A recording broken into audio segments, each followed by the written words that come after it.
Welcome to Around the Empire. I'm your host, Joanne Leon. Around the Empire podcast is listener-supported independent media. Pitch in if you can, patreon.com/aroundtheempire or paypal.me/aroundtheempirepod. Also, please like, share, and subscribe on YouTube. Mark Sleboda joins us today, and we talk about the recent conflicts between Russia and Turkey in Syria. Negotiations resulted in a Sochi 2.0 agreement, also called the Moscow Memorandum, which settled the issue for the time being, but none of the underlying problems were solved, so it's likely a temporary solution. We also discuss the overall situation in Syria and Turkish President Erdogan's predicament and predictions for his future. Mark Sleboda is an International Affairs and Security Analyst, a U.S. Navy veteran, a university lecturer, and a foreign policy realist. We recorded this on March 10th, 2020.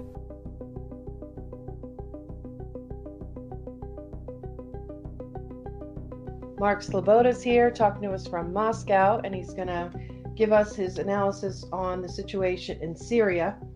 And thank you so much for coming on the show, Mark. I really appreciate it. Joanne, thanks for having me. It's always an honor and a pleasure to be on Around the Empire. Thanks for having me back to talk about Syria this time. Yeah, so let's talk about Syria. There's back and forth talks between Putin and Erdogan. The Sochi agreement, I guess, which is sort of an offshoot of the Astana agreement, was in tatters. And now we have the Sochi Agreement 2.0. 2.0, I guess you could say. So they just came to another agreement that included a ceasefire that I assume is not holding very well. But I guess the M4 area is one of the, most in dispute areas. And we have Turkey, or basically Erdogan, trying to wrangle some kind of a deal out of this from Putin, who seems to have held his ground. The Sochi agreement, from people I talked to right from the start, they were like, Erdogan can't follow through on the promises he just made. They pretty much turned out to be right about that. It appears that Putin was fairly patient. He kept, extending, giving more time for Erdogan to sort of get his proxies under control and to bring some kind of a reasonable situation to Idlib, which didn't happen. And then Syria moved in, and as we have all been watching unfold over the past few months, Turkey keeps deploying more troops. He is proposing to Putin that Turkey manage the oil fields in eastern Syria, and that's a new one to me. And then I'll just read a couple of his quotes. He says, "I made the offer to Mr. Putin that if he gives financial support, we can do the construction, and through the oil obtained here, we can help destroyed Syria get on its feet." And then he throws out a little threat. Well, he throws out a couple little bits of information. He says, U.S. President Donald Trump last week told me that he would withdraw his troops from Syria and he would not spend large sums of money there. And he mentions one other thing, about his safe zone. He says he's accelerating our housing plan, creating a safe zone at a depth of 25 to 30 kilometers from the border. He says they already built 1,500 housing units. And he says something else about, about Trump that I must not have noted that here. But, he's still wrangling. And I guess he says, he throws out a bit of a threat, something about, but Trump might do this or Trump might do that. That this is a new one to me, where he actually wants to develop the oil fields. My understanding was, like, way back when, Russia actually made a deal with Syria and said that they would develop those oil fields in eastern Syria. And also there was talk that there were some Aramco businessmen and engineers who were mulling around in the area because they were going to develop it, and now Turkey wants to develop it. There's not that much oil there, as far as we know. He's talking about Kamishli and Deir Zor area. So what is he doing now? Why is he in Yeah. Brussels, and what is he trying to get out of Putin? I thought they already came to an agreement. Yeah. Okay, so first of all, don't take anything that Erdogan has said about this proposal to joint manage Syria's oil fields in the east with Russia. This is just him deflecting and creating a lot of hot air for his own domestic base. Of Okay. course, Syria's oil is controlled by the United States, who is sitting occupying Yeah. Syria, most of Syria's oil fields there through their proxy forces, the Syrian Democratic Forces, the Kurds at which at least that comprise about half of that force. The rest are local Arab tribes and so on. Yeah, and the Kurds are the Yeah, ones who have control, and they're actually selling that yeah. oil back to Syria. So yeah, it's Yes, a that crazy that is still a situation. going. I mean, that's the deals that are being made. Understand that the Kurds, have never in this conflict significantly fought the government. In fact, they fought side by side against jihadis that were once backed by the United States and are now solely backed by Turkey. And the Kurds are still keeping one foot in bed with the United States, not really doing what the United States is doing, because the United States doesn't even really know what it's doing at this point in Yeah. Syria. The Trump administration has no clear policy. He wanted to withdraw troops, but the U.S. deep state, the blob, of course, didn't want to. Because they somehow view their occupation of eastern Syria, one, as a spoiler, right? If they sit on Syria's oil field, it denies the Syrian government in Damascus the funds it needs to reconstruct their country, to rebuild. And remember, there's still crippling U.S. sanctions imposed on Syria, covering, nearly every facet of life, and certainly covering the selling of oil or the buying back of refined oil and gasoline and heating products and so on. And Trump that believes that the U.S. is in oil, at least according to him, to take this oil. Of course, the U.S. isn't really taking it. It's got no pipelines, no real way to get it out, and the Kurdish forces are selling it. They're selling it to the Islamists that are occupying northern Syria for Turkey, despite the fact that they fight with them. They're selling it across the border to Iraq. They're selling it to the Syrian government. They're selling it whoever they can get it to, but there are no pipelines. There's no way for the U.S. really to get it out or So anything it's there. all tanker trucks, Yes, transported yeah, by tanker trucks. absolutely. And I mean, that's why Trump believes he's there. The U.S. deep state believes it's in there. One, to keep Syria weak and destabilized. Two, to simply not allow Russia to have a victory. They can't stomach that. And three, because at least in the neocons, which still seem to dominate U.S. foreign policy, they believe that them sitting in East Syria somehow interferes with the arc of Shiite influence from Iran. For them, Syria is all and always has been about Iran and weakening Iran by weakening one of their allies. This arc of Shiite influence that was created when the U.S. overthrew the government of Saddam Hussein, and a new nominally democratic majority of Shiites in Iraq, it's a majority Shia country, naturally found themselves, leaning closer to Iran, politically, economically, and in all, religiously, socially, in every way. It's not to say that they're puppets of Iran, but they certainly, the Shiite population of Iran overall does not see Iran as an enemy. They see them as a brother country across the border, co-religionists, and so on. And that was a disaster for geopolitically for the U.S.'s position in the world of their own making. Now, the idea that sitting in East Syria will somehow interfere with Iranian influence and stop the land bridge of Iranian arms and supplies going to support Hezbollah in Lebanon against Israel. That, of course, is ridiculous because Iran has had no problems getting arms to Iran, to Hezbollah before this. But it's the mad thinking of U.S. neocons.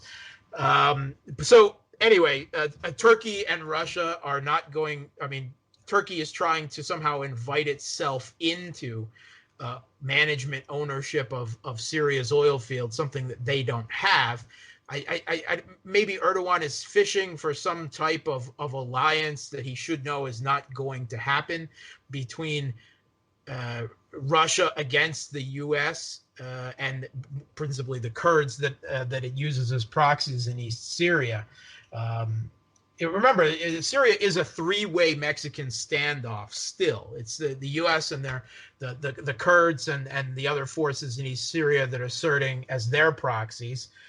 Turkey and the jihadi proxies from Al-Qaeda to the newly rebranded National Liberation Force and Syrian National Army. Basically, every jihadist and Islamist militant group that was previously supported by everyone else in the proxy war on Syria, that included Turkey and the United States and the UK and Saudi Arabia and Qatar and Jordan and the UAE and Israel and everyone else under the sun that was contributing to the proxy war. They are all now supported. All those former groups have been supported, regrouped, mixed around, rebranded, and are now all supported by Turkey. Turkey was left holding this jihadi proxy war bag all alone. And it has since morphed. This conflict started as an Islamist revolution. It quickly became a bit of a global jihad. It was, in some ways, a regional proxy war between Saudi Arabia and Israel somewhat, and Iran on the other side. It was a geopolitical struggle between the U.S. or the West and Russia. But it has morphed once again, and it is now the conflict that's happening, at least, is principally a conquest of a conflict of neo-Ottoman conquest, with Turkey controlling the majority of northern Syria at this point, in several different areas, and with the main area of conflict, Idlib province, it is literally occupied by Al-Qaeda. That is locally now known as Hayat Tahrir al-Sham, a jihadist group that even the United States government recognizes is simply Al-Qaeda in Syria, once again rebranded in an attempt to avoid targeting. And they recognize it as a terrorist organization. So does the UN. So does the Russian government. So even, however, grudgingly does Turkey, even though that hasn't stopped Erdogan from supporting them there. It's Al-Qaeda, and they've got several subordinate groups, which is the Turkestan Islamic Party and Jund al-Aqsa. These are, real Syrian rebels. They are international jihadists, largely from Central Asia and Chinese Uyghurs, who were brought in by Turkey, and they control. They've got several thousand, militants under arms, and then the other main group in Idlib under Al-Qaeda's suzerainty there is Haras al-Din. And they're basically regarded as Al-Qaeda squared, the harder than hardcore Al-Qaeda. And, this was all admitted to by the Western press, a little over a year and a half ago, that, the last rebel stronghold was fallen in Douma, as if they weren't also Islamists and jihadists. And now Idlib remains, and Idlib is completely controlled by Al-Qaeda. And then when Turkey was sending its other proxies that it has centered in the areas around the Jarablus corridor and Afrin that it has military occupied, sent them against, in eastern Syria, against U.S.-backed Kurds there, on the east side of the Euphrates, the Western press was full of stories about the brutalities and the war crimes being committed by these jihadists, as if they hadn't been doing the same thing this entire conflict, not only against the Kurds, but against Syrian, government-controlled areas.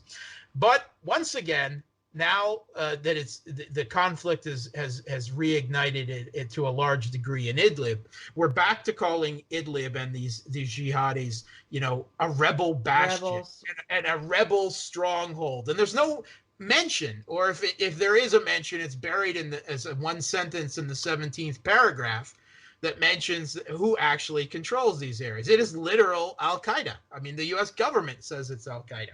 That doesn't stop Turkey. Al-Qaeda, Hayat Tahrir al-Sham, they are not as directly controlled proxies as the others that Turkey has in its more directly controlled areas of North Syria. But they are, you want to call it, say, uncomfortable allies. And Turkey does supply them with food and supplies and ammunition and gasoline that go across the border from Turkey into Idlib every single day. And man-pads. And now man-pads, because what could go wrong? Yeah. But Turkey has never fulfilled the terms of the Sochi agreement, which were that they enforce a DMZ, a demilitarized zone in Idlib, where they remove Al-Qaeda and undefined other extremists, terrorists from a border area, if you will, around the Idlib, that they remove heavy weapons from their own more directly controlled proxies, as well as, of course, divesting Al-Qaeda in the region of them, and that they reopen the M4 and M5 way to civilian traffic, meaning, the government has it because they need these crucial highways connecting. The M5 connects Syria's two largest cities, Damascus with Aleppo, kind of its financial and political center with its economics center, and the M4 connects then Aleppo with the population-rich coastal Latakia province, again needed for trade, right? Because that's where the ports are. Yeah. And Turkey never fulfilled any of those. In fact, they did exactly the opposite. And when Al-Qaeda made a power play to take full control of Idlib and drove out Turkey's other more directly controlled proxies, Turkey just accepted it, shift more towards cooperation with Al-Qaeda, and did nothing against it. Eventually Russia and the Syrian government said, okay, you're not going to fulfill the terms of this accord, obviously. You have no interest, in seeing northern Syria return to the Syrian government, whether you directly control it or Al-Qaeda acting as your proxies does. We're going to retake Idlib, or at least, Idlib up to the M5 and M4 highways right now, militarily. And they were having quite a great deal of success. And this is when Erdogan moved about 10,000 of his own uniformed Turkish military troops, a couple thousand pieces of military equipment, tanks, APCs, multiple launch rocket systems, etc., into Idlib as well. And he was forbidden by Russia, which controls, protects Syrian airspace. He's forbidden from flying air, but that does not include drones, which he was allowed to use, so that he could supposedly monitor Al-Qaeda and the other extremist groups, target them, and take action against them. Well, instead, Turkey does have quite a domestic military drone industry that they developed over the years from technology from the U.S. and Israel. And for about 2 days, the literally Turkish forces fighting alongside Al-Qaeda, fighting alongside Turkey's other jihadi proxies, with these drones flying from overhead, made a great deal of progress in reversing Syrian government gains. over the past few months, over a couple days spell, and And these drones did do in a significant strategic area, right? Right damage. at the intersection of M4 and M5. The Yeah. intersection of the M4 and M5, particularly a city called Sarakib. But then there are some people that feel that Russia, the Putin government, rather coldly gave Erdogan, before that, before the Sarakib was taken, Erdogan started handing out man pads to Right. Al Qaeda and the jihadists, and several of these man pads were fired at Russian military planes in the area. None of them were felled, but this is regarded as a no-no. I mean, it's kind of a no-brainer. Yeah. Yeah. You don't hand out man pads to Al Qaeda.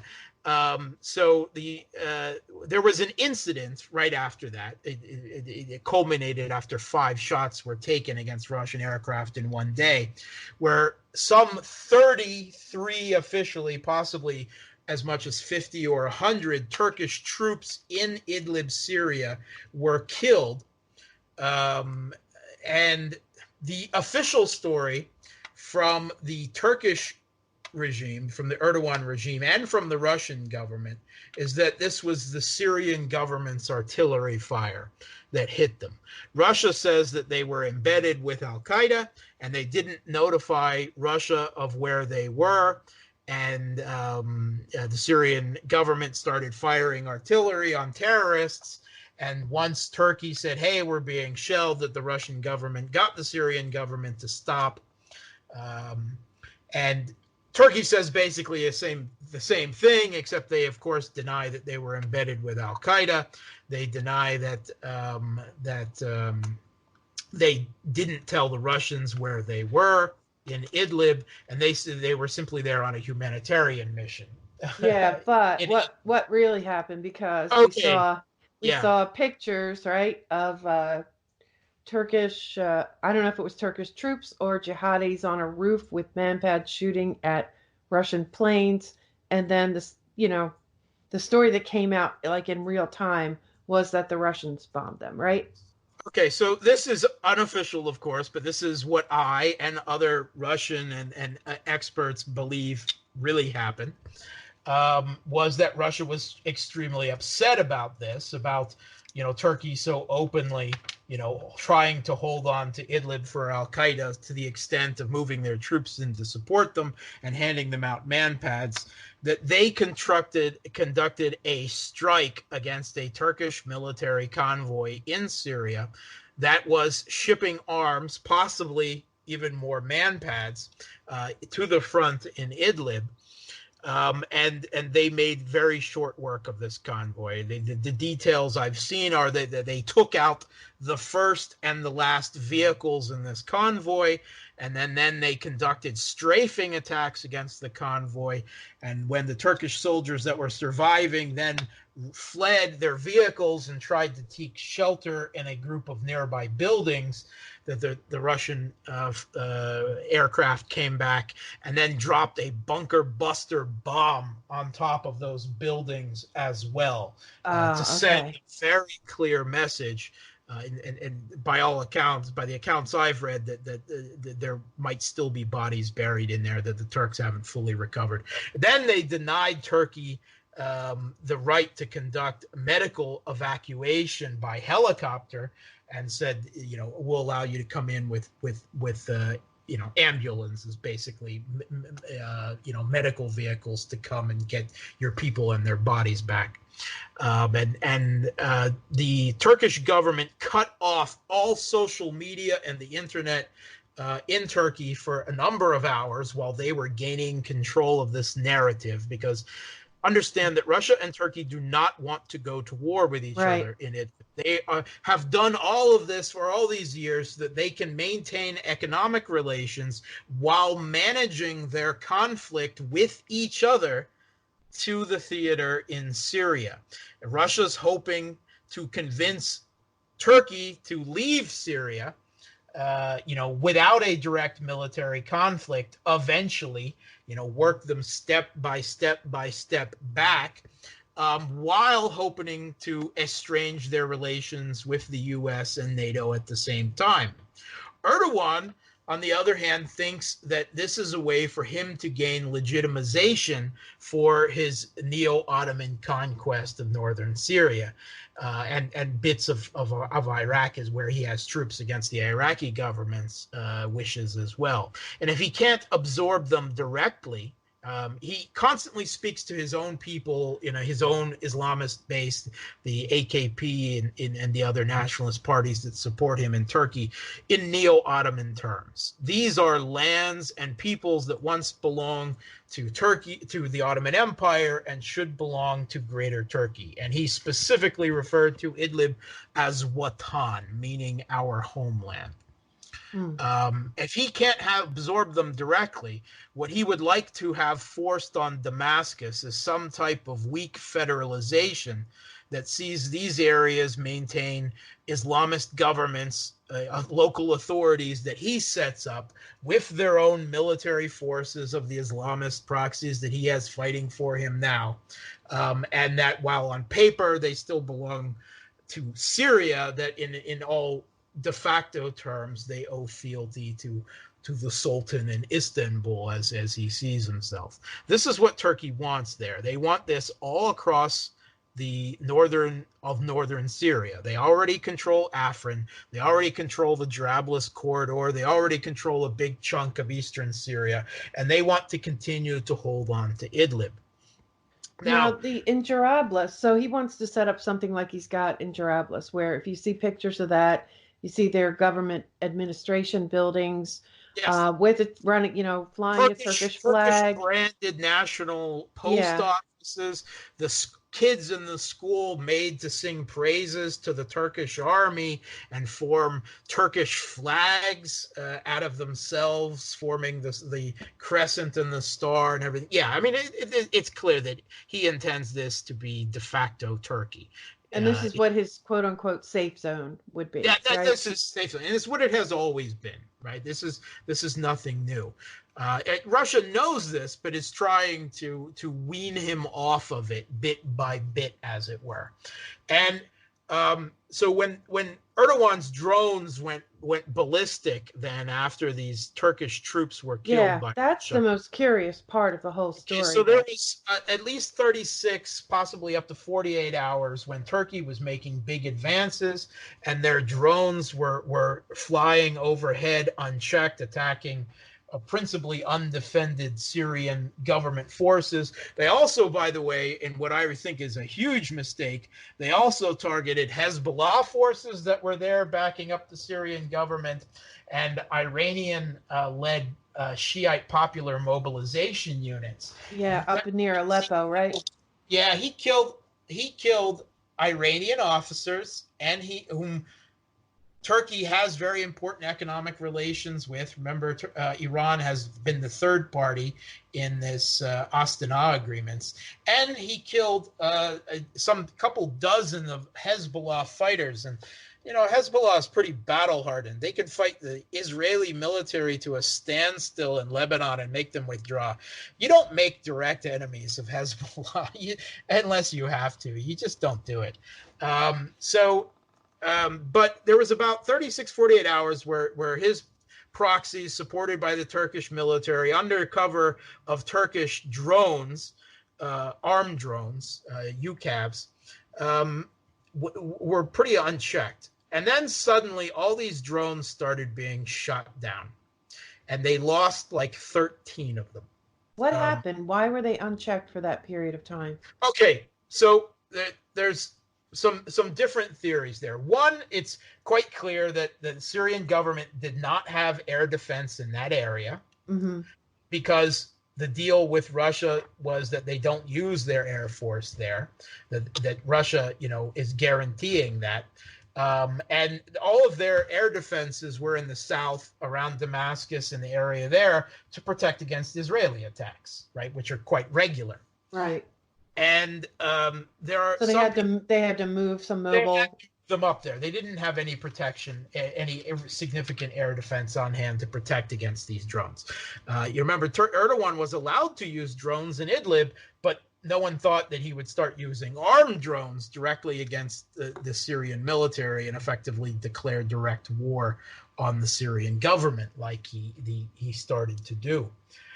There's some people that in Russia that believe that Putin, in a cold-blooded calculation, gave Erdogan a period of time and a quote, some victories to show at home in order to vent and to save face with his domestic base.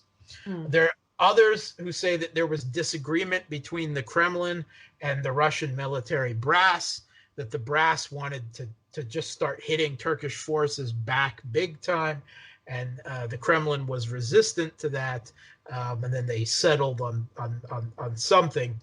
But what is quite definite is that Syrian air defense definitely was brought to the area, and it's quite clear that Russia started bringing in, or at least utilizing, if they were already there, Russia's quite advanced electronic warfare units, which jam the signals from these drones, effectively bringing them out of the sky. And even the U.S. military is afraid of Russia's edge in electronic warfare. That's discussed in U.S. military journals and so on. So very quickly, a almost half of Erdogan's entire armed conflict drone force was brought down, and these things are several $1 million a piece. They're not cheap. And after that, we saw Erdogan suddenly rushing to cut out a quote ceasefire unquote to Moscow, where he was humiliated. He was made to wait in a hallway, and then videos of that was released. The room where they met had a statue of Catherine the Great, who famously defeated the Ottoman Empire quite significantly during her reign. And also they were Putin and Erdogan were directly under a Lanceray statue of Russian forces in the Balkans, helping free the Balkans and Greece, Bulgaria from the rule of the Ottoman Empire back in that day. It was quite a humiliating. And basically what we have now is a new Sochi 2.0. It's called the Moscow Memorandum. As a ceasefire, it's completely useless, and it has the same problem that every ceasefire has had thus far, whether it's between Russia and the U.S. with John Kerry or any ceasefire that's according to Turkey, and that the elephant in the room is Al-Qaeda. Yeah, they don't sort out the good guys from the bad guys. Nobody can do this. Al-Qaeda is not a party to these ceasefires, of course. Turkey can't admit that they are their direct proxies there. Already, of course, immediately, Giuliani, the leader of Hayat Tahrir al-Sham, Al-Qaeda in Syria, said that they would not abide by a ceasefire. They denounce it, and that they will continue attacks. And if anything, this is a temporary ceasefire between Russia and Turkey, and somewhat between the Turkish armed forces and the Syrian government direct forces. But conflict with the jihadis, be it Al-Qaeda or their subordinates in Idlib, is continuing and has continued every day. And the Russian Reconciliation Center is noting them. 8 violations this day, 9 violations, 19 the next day. It's been every day since. Of course, the Western media doesn't report all of this. It will be the same thing again. Eventually, there will be a significant confrontation. Al-Qaeda they're launching attacks daily, right? They're not sitting being good little Al-Qaeda in Idlib. They're constantly seeking to expand their territory, attack Syrian government troops and Russian air bases, which really ticks Russia off. Because they're doing it with drones that are cheap drones, in this case, that are being provided by Turkey. Eventually, Russia and Syria will strike back at them in a big enough way that Turkey and the West will scream, "Oh, you're targeting civilians. You've broken the ceasefire," again and again. Now, to be clear, there is collateral damage here. Right? There is displacement, mass displacement of civilians.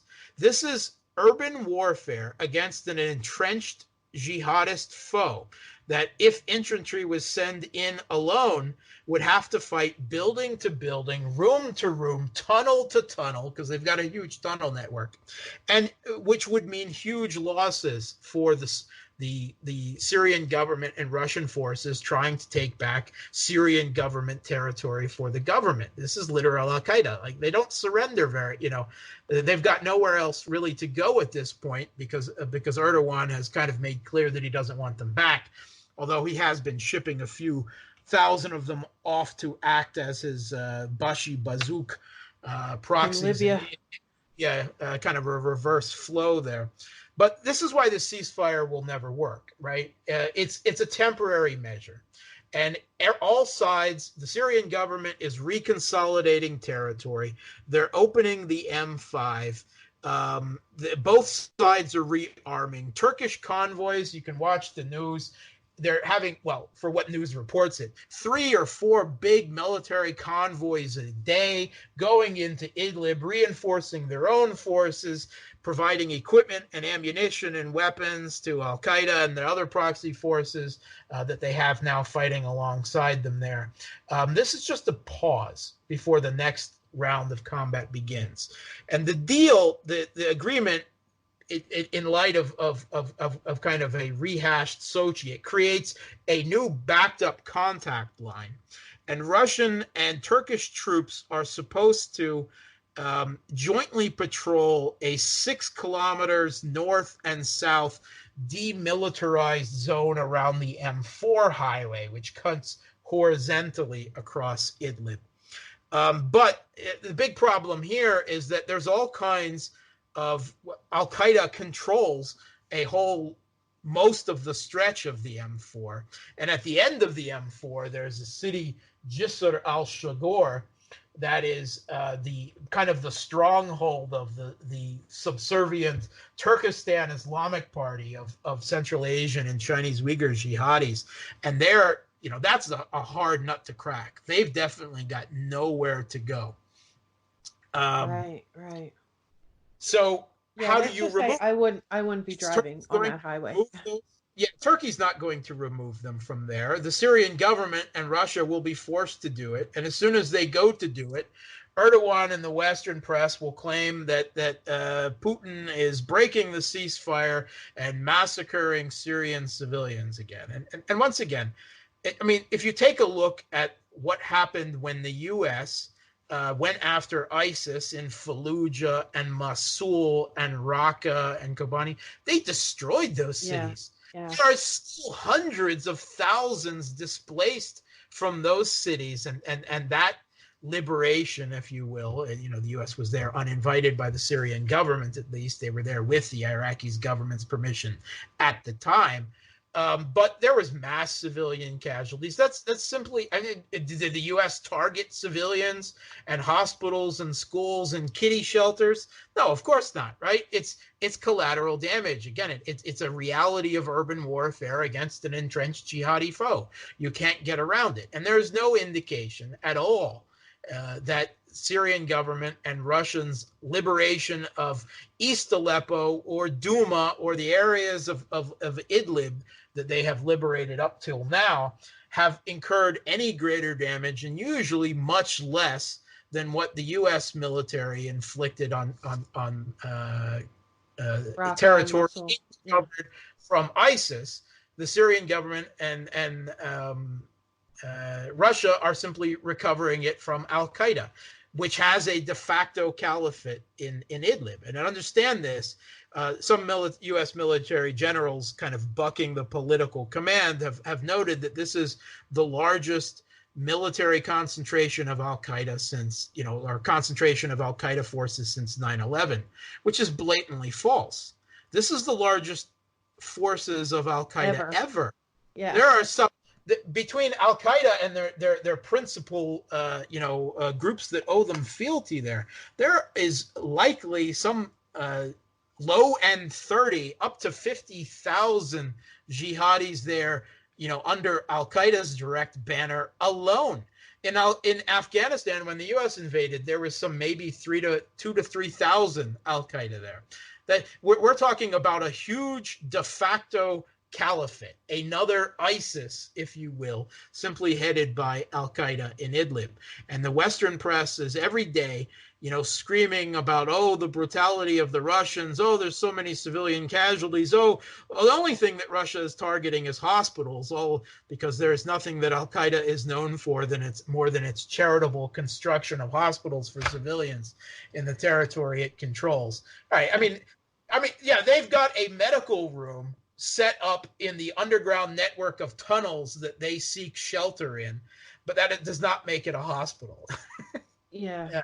That's ridiculous's here. So anyway, another round of conflict will emerge. Erdogan has not given up, and the way the Turkish pundits talk about this is if they lose Idlib, meaning Al-Qaeda loses Idlib, but they recognize the reality there. They say if we lose Idlib, then all of the other areas of North Syria that we control, the Jarablus Corridor, Afrin Canton, east of the Euphrates River, will then be called into question. They'll be next.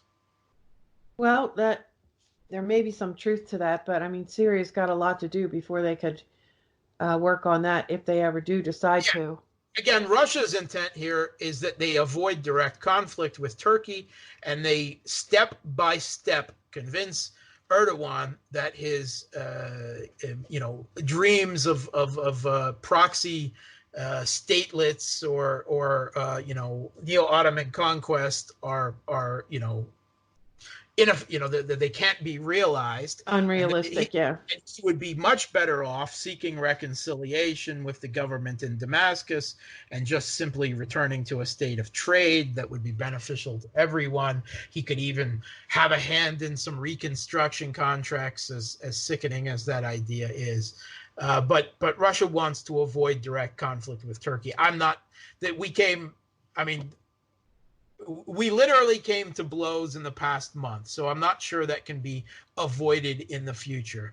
But there is a temporary pause in the conflict now until the next portion of Idlib, probably the M4, will have to be liberated by force, because this Moscow Memorandum, the Sochi Agreement 2.0, will not do the job. Now, do you think, before we wrap up, there's been a lot of talk that Erdogan has just now completely lost it, and that he may have put his own political position in jeopardy.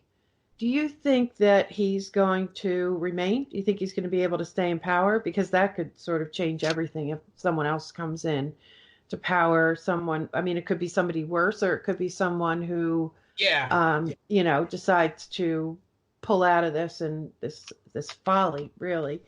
So what do you think about Erdogan's future, if you have any thoughts on that? Yeah, so I think Erdogan has, once he had a policy of no problems with any of his neighbors. Now he has military conflicts with every one of his neighbors, including Iraq, whose sovereignty he regularly violates, Syria, of course, with this long proxy, now direct, overt invasion and occupation, conflicts with Greece and Cyprus, and so on. Now he's involved in, again, what looks like a losing conflict against a whole array of countries in Libya, where he backs a Muslim Brotherhood affiliated regime that really only controls Tripoli and Misrata at this point there. Russia's on the other side of that one as well as Saudi Arabia and France and the UAE and Egypt, which is probably bigger than anyone else there. And the only one that Erdogan has supporting that regime there in Tripoli, other than him, is Qatar. He's angered the United States by getting too close to Russia. He's angered Russia by killing its pilot early on in the conflict, an ambassador being killed.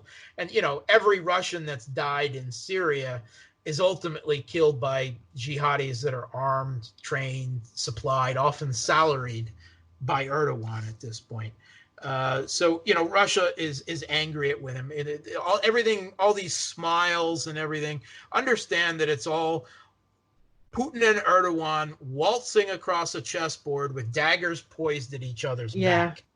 The big leverage that Russia has over Turkey isn't even military, because Turkey, on paper at least, has the second largest army in NATO, and Russia has a relatively small expeditionary force in Syria, even if it's the most modern and powerful of Russian equipment there, and would have a very hard time resupplying and reinforcing forces there against Yeah, a exactly. concerted effort. Turkey controls the Dardanelles. They control the most immediate route of airspace to deliver there. The Russian military, in a full-on conflict with Turkey, would be in a very bad position there, except for, of course, the fact that they would have the Syrian government, the Iranian government, Hezbollah, and probably the Kurds all backing them up at the same time in that potential conflict. But Russia has enormous economic leverage over Turkey. They have economic relations, but Turkey needs Russia a lot more than the other way around. Turkey is increasingly dependent on Russia for its energy supply. Gas, Russia supplies some 40% of Turkey's gas, also a very significant chunk of its oil. It is building all of Turkey's nuclear plants for Turkey. Its tourism industry entirely depends on Russian tourists for its success. We saw that when Russia killed that briefly in 2015. And also Turkey's agricultural industry, makes a big chunk of its profits selling produce into Russia. So they're very afraid of sanctions because the Turkish economy is not in a good space, as they're already under pressure from U.S. sanctions and increasing financial measures taken against Erdogan over his purchase of the S-400s and his military adventures against U.S. proxies, the Kurds in East Syria that made the U.S. withdraw down into, towards the oil fields. He's in a very bad economic situation, and that is kind of, the nuclear button that Putin has left to play over Erdogan there, that he's so anxious to avoid, other than the military defeat that his drones endured over Idlib as well. So Yeah, I he mean wants. he's a shrewd man, right? And He's he a cunning has beast, but and he's he more has tactical than he is strategic. yeah, I mean straddling Europe and Asia there. I don't know how many people could do that well. Oh But no, he's played Russia and the U.S. off each other again and again and again, and both sides are afraid that he will permanently lean the other way and they'll lose this important geopolitical pivot point, which is why neither one has really spoken or taken action against him yet. But his ego is cashing checks that Turkey's geopolitical importance just can't continue cashing. And he's got now incredible domestic problems other than the economy. The Turkish people, that's the one thing they're all united on, is they want these Syrian refugees and other migrants gone, and they want them gone yesterday because they're costing the Turkish economy money. They see them as taking jobs away. They see all these refugee camps as vectors for crime. It's because invariably the jihadi and Islamist militias operate out of them. That's where their families are and so on. So he's got huge domestic problems, disapproval with that there. The military adventures, despite his incredible domestic propaganda control of the media. I mean, he's still got more journalists arrested than any other country in the world there. But the war is he was just humiliated, and he's having a hard time spinning it otherwise, despite his complete control of the Turkish media there. And opposition parties are rising, and there's once again grumbling starting to come out of the military over what he's been asking it to do and how badly that has resulted in. Erdogan will fall, but he still does have a majority support by the Law and Justice Party and the other Turkish nationalist parties. Erdogan is an Islamist. The nationalists have backed him, particularly in his adventures in Syria. He still does have a majority on paper, but it's getting harder and harder for him in the opposition. However, it's gaining strength, is still horribly divided. And that has always been, one of the vehicles he's used. So I think Erdogan will fall eventually over all of this, but it may not be in the near future. It may be a couple years down the road. Right. Okay, Mark, please tell everybody how to follow you and how to find your work. Yeah, you can find me on Facebook and Twitter. Just use my name, Twitter at Mark Sleboda 1. I'm also, I'm on a number of media outlets, including several Sputnik radio shows every week, as well as CGTN, Press TV, and the others, and an increasing number of progressive blogs and media outlets, small media outlets in the U.S., which I love coming on, like Around the Empire as well. And we love talking to you, Mark. Thank you so much. I'll put all of your contact information in the show notes. And take good care. Thank you. Thank you for listening. Special thanks to Mark Sleboda. Follow Mark on Twitter at Mark Sleboda 1 and on Facebook, and look for his appearances on RT, Sputnik, and other international channels. The Around the Empire podcast is independent media. Your support's really important. Pitch in if you can, patreon.com/aroundtheempire or paypal.me/aroundtheempirepod. There are lots of ways to listen to and to find this podcast. Look on any mobile podcast app, on the website aroundtheempire.com, on Patreon, or on YouTube. And if you're listening on YouTube, don't forget to like, share, and subscribe. Follow on Twitter at Around the Empire, and we'll see you next time. Take care, everybody.